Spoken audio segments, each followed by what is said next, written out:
दोस्तों आदाब सलाम नमस्कार। आज के एपिसोड में हम बात करेंगे मुकेश सहनी के बारे में, यानी सन ऑफ मल्लाह मुकेश सहनी। बिहार सरकार में पूर्व मंत्री भी रहे हैं। सियासी गलियारों से एक बड़ी खबर आ रही है कि मुकेश सहनी को बीजेपी ने बड़ा ऑफर दिया है।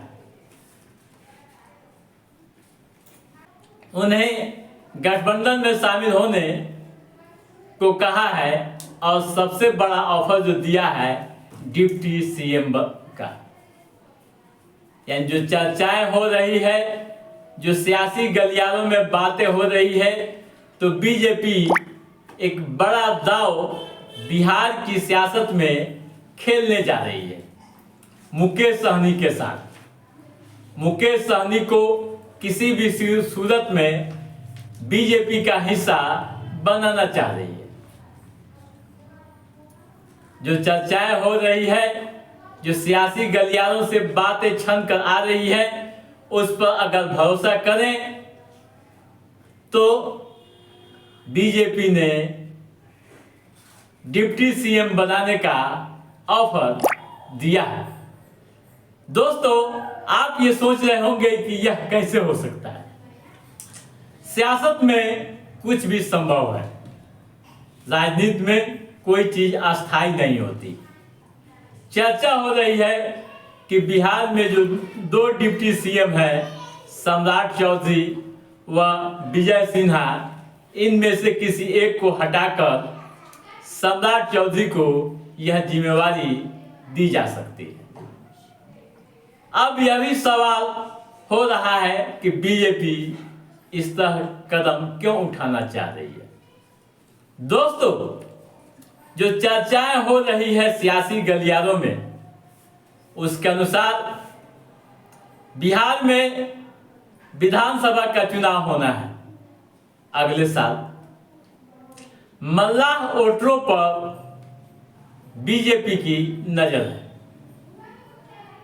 बिहार में मल्लाह वोटर्स भी काफी निर्णायक भूमिका में रहते हैं।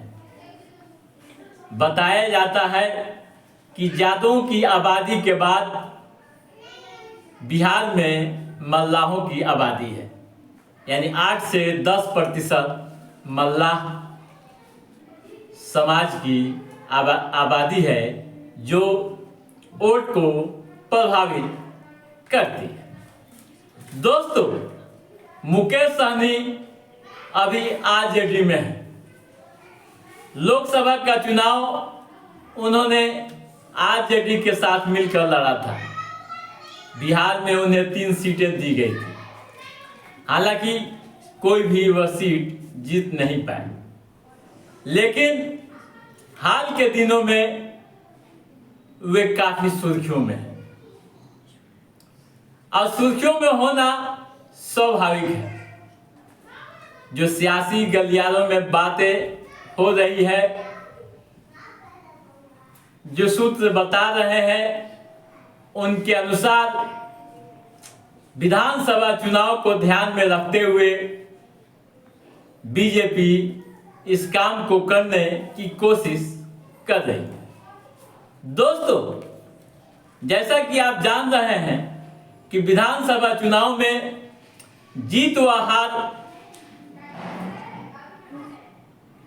के फासले, यानी वोटों का जो अंतर होता है, कोई अधिक नहीं होता है। कब किसी सीट पर 2000 से भी हार होती है, कहीं 5000 से भी हारने की शिकायतें मिलती है, तो कहीं 10,000 से भी प्रत्याशी हारते हैं। ऐसी परिस्थिति में मल्लाह वोट बीजेपी से जुड़े, इसके लिए यह बड़ी पहल मानी जा रही है। अब दोस्तों, सवाल यहाँ यह भी उठता है कि क्या मुकेश सहनी बीजेपी के इस ऑफर को मानेंगे? क्या मुकेश सहनी बीजेपी की रणनीतियों के साथ शामिल होंगे। कई तरह के सवाल आम व खास के बीच भी हो रहे हैं।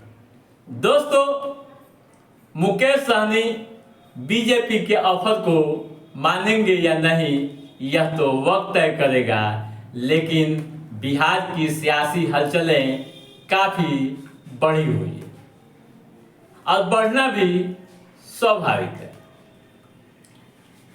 जैसा कि आप जानते हैं कि मुकेश सहनी दरभंगा के रहने वाले हैं और वीआईपी पार्टी के वे संस्थापक अध्यक्ष हैं।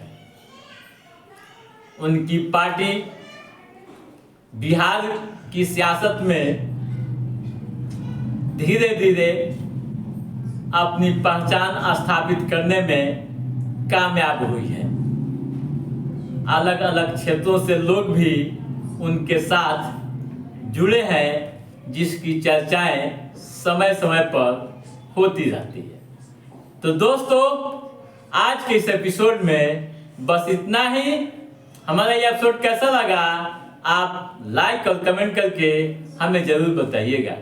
यदि आपने हमारे चैनल को सब्सक्राइब नहीं किया है तो सब्सक्राइब भी कीजिएगा, ताकि इस तरह के महत्वपूर्ण गतिविधियों संबंधित जो भी अप टू डेट है उसे हम समय समय पर आपके बीच पहुंचाते रहेंगे। तब तक आप अपने दोस्त को दीजिए इजाजत। नमस्कार।